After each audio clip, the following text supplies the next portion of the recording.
करम मांगती हूँ। औज़ुबिल्लाहि मिनश्शैतानिर्रजीम बिस्मिल्लाहिर्रहमानिर्रहीम। अस्सलाम वालेकुम। क्या हाल है व्यूअर्स आप लोगों की। मैं उम्मीद करती हूँ कि आप लोग खैर वफियत से होंगे और आप लोगों के लिए बहुत सारी दुआओं के साथ मैं आपकी मेज़बान लैला हाजिर हूँ अपने चैनल लैला खान वॉइस में। व्यूअर्स कैसे हैं आप लोग, उम्मीद करती हूँ आप लोग खैर वफियत से होंगे। आज मैं आप लोगों के लिए जो वजीफ़ा बना के लाई हूँ वो 5 नमाज़ों के बाद करने वाले ज़िक्र और अस्कार है कि आप कौन सी नमाज के बाद कौन सा अल्लाह का नाम है जिसकी तस्बीह पढ़ें तो आपको बहुत ज़्यादा फ़ायदा हासिल होगा। तो सबसे पहले जी मैं आपको बता देती हूँ बाद नमाज फ़जर। अब फ़जर की नमाज के बाद अगर आप पढ़ते हैं या अज़ीज़ु या अल्लाहु, इसको आपने 100 मरतबा पढ़ना है।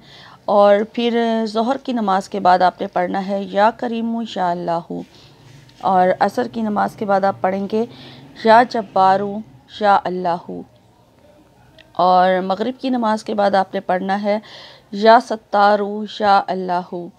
और इशा की नमाज के बाद आप पढ़ेंगे या गफ़ारू या अल्लाहु। अब ये अल्लाह ताला के नामों के साथ आपने ज़िक्र करना है। हर नमाज के बाद का ज़िक्र मैंने आपको बता दिया है। अब आपने इसको इस तरह पढ़ना है, यानी कि जब आप फ़जर की नमाज के बाद या अज़ीज़ु या अल्लाहु की तस्बीह करेंगे, तस्बीह एक ही करनी है पूरी, लेकिन उससे पहले आपने 3 बार दुरूद शरीफ पढ़ना है शुरू में, और फिर तस्बीह पूरी इसकी पढ़ने के बाद 3 बार आपने बाद में दुरूद शरीफ पढ़ना है।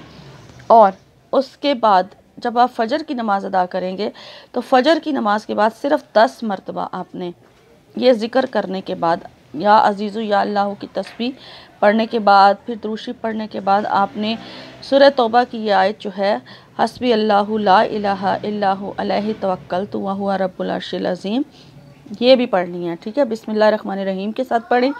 एक बार बिस्मिल्लाह पढ़ें और फिर 10 बार आप इस आयत को भी पढ़ें। ठीक है, ये फ़जर की नमाज के बाद होगा। और फिर उसके बाद जब आप ज़ोहर की नमाज के साथ या करीमु या अल्लाह पढ़ेंगे, या करीमु या अल्लाहु, तो उसी तरह से 3 बार शुरू में दुरूद शरीफ पढ़ा जाएगा और 3 बार बाद में दुरूद शरीफ पढ़ा जाएगा। और जो दुआ मांगना चाहे मांग सकते हैं आप। और फिर असर के बाद जब आप ये आयत जो है 10 बार फ़जर की नमाज के बाद पढ़ी जाएगी और 10 बार ही मगरिब की नमाज के बाद पढ़ी जाएगी।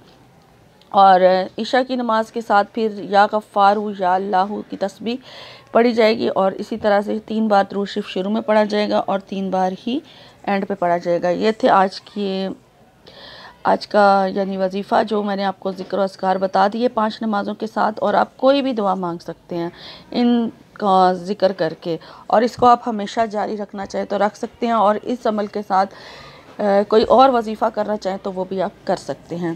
तो इंशाअल्लाह ताला एक नए वजीफ़े में एक नई वीडियो में आपकी खिदमत में हाजिर होंगी। तब तक के लिए अपना और अपनों का बहुत सारा ख्याल रखिएगा। फ़ी अमानिल्लाह।